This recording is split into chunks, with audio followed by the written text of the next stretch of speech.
viewers, welcome to Dailies on TVRC. My name is Felicia Chinyere Ebere, and with me on today's news is with me is the Vanguard newspaper, and with me is the Punch newspaper.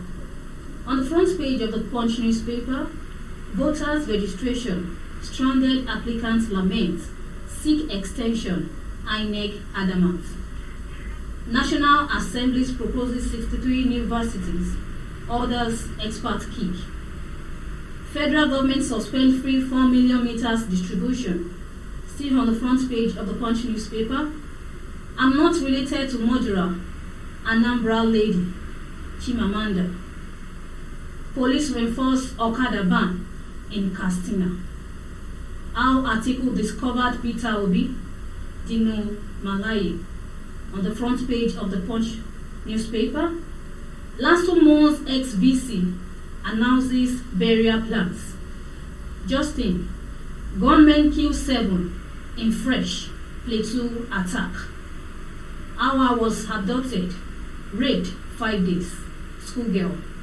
Lastly, on the front page of the Punch newspaper, Kwara Abali's caught with human parts. All right, Miss Felicia. Yeah. How are you? I'm fine. All right, let's talk about this one.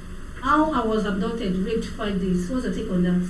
It has got to the point where the present happening of this incessant rape and abduction of women has been currently happening in our country. But it's actually very bad.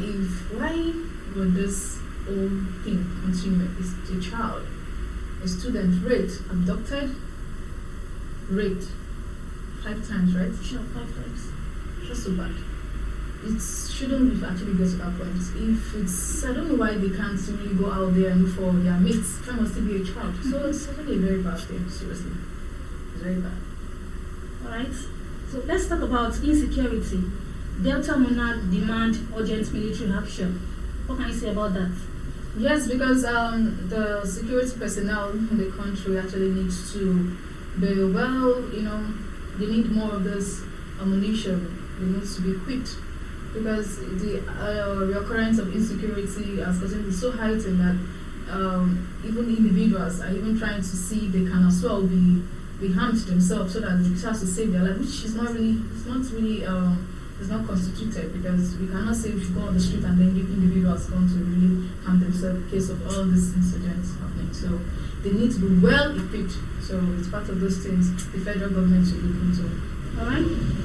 Okay, let's talk about these terrorists take battles to Buhari's doorstep. Abuja residents panic. What's your take on that? That goes to the point where the terrorists themselves, I feel they're not getting what they've been requesting for. Most times it's more often like when they get to kidnap people, they get to abduct them and like keep them, and then they expect their family members or the federal government to come for their ransom. You understand? So I feel they've not been getting more of those tips anymore. So that's gotten to the point where they have to go further to the doorstep of the federal government, and this action actually is going to affect residents living in Abuja.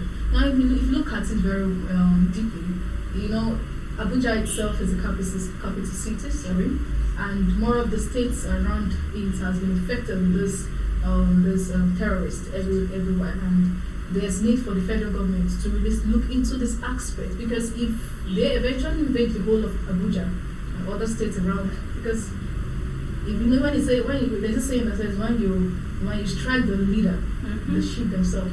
And so if something like that should go over and the federal governments are not looking into the aspect of security, then if it goes out of hand, what's the fate of every other Nigerian and other states? So the federal government should look into this aspect and hasten up.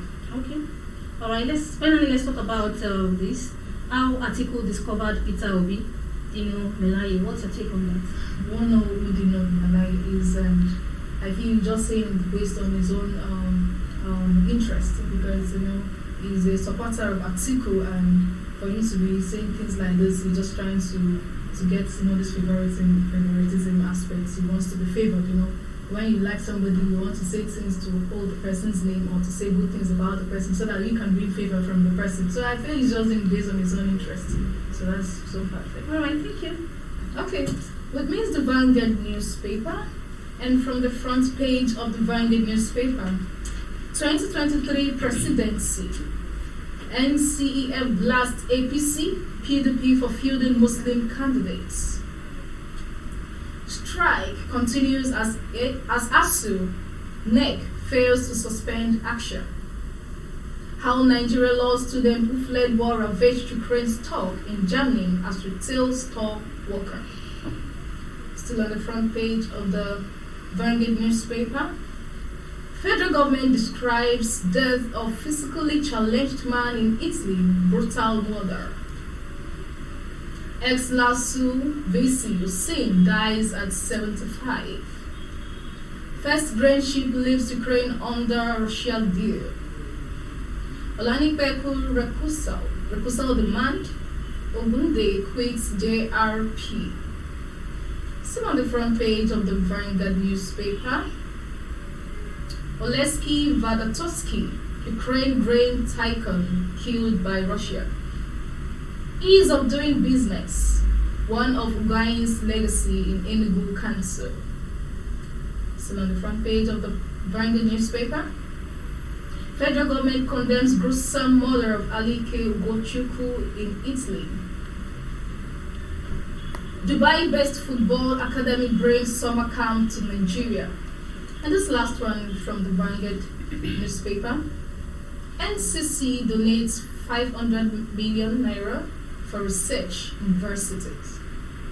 So, Ms. Itunu, what's the take on the 2023 presidency, NCEF blasts APC, PDP for fielding Muslim candidates? What's the take, please? All right. Concerning this NCEF blast APC, PDP for fielding Muslim candidates, I think generally, let me just say this: we are two religions in this country. That's the first thing I would like to talk about. We are two religions in this country. And I think that we should make it a habit to make every one of us, we should be balanced. That is balance in everything. There should not be equality. They should not be over selective that, oh, this person, this people, this person. We should be balanced. So when there is balance, then definitely there will be, the results will be very good. So there should be balance in this economy. Okay. So that's just it. So this one that talks about strike continues as ASU NEG fails to suspend action.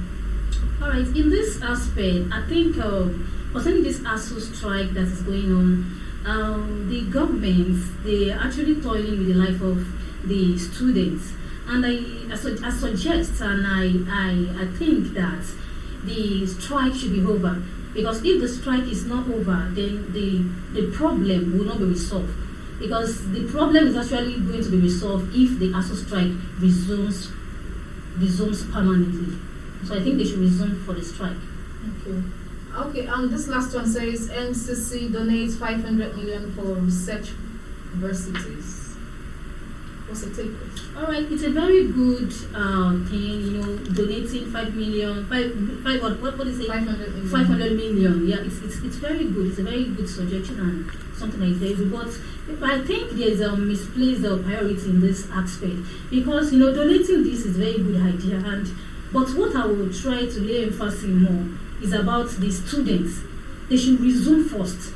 You're talking about NCC donates 500 million for research in universities. So the students should resume first. So when they resume, they can actually carry out the research they want to do. But if the students did not resume, if the ASU strike is still going on, so I think they are just toiling with the life of the student. It's a very good thing, donating 500 millions for research for universities. Yeah, it's a very good idea.